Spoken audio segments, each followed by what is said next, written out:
秀林乡公所于109年7月17号至10月17号，在太鲁阁族文创产业园区办理乐天之命之一展，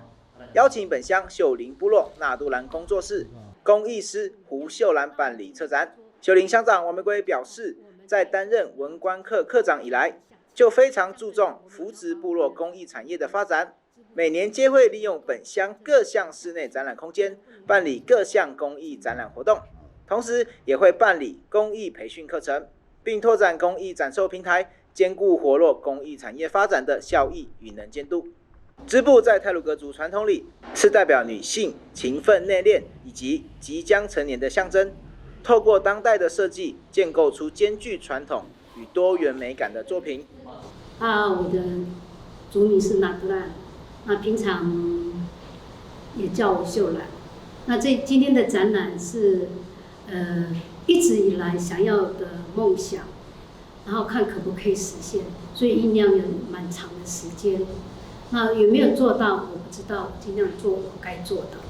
所以我今天拉一个彩虹出来，是因为老人家给我的使命感，说除了彩虹，也要把我们传统的技艺源源不断的传承下去。所以这个展览里面有我跟我儿子的商品跟作品，那也是一种对德国的使命感。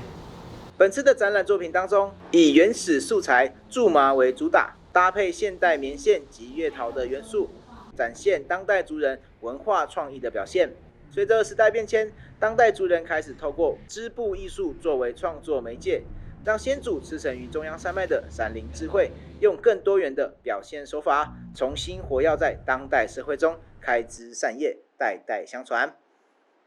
秀林乡公所美宣组报道。秀林乡的 Line@ 官方账号正式上线喽！只要扫描荧幕上的 QR code， 或者在 Line 搜寻 ID， 赶紧加入我们，即可获得乡内第一手消息。还在等什么？拿起你的手机加入我们吧！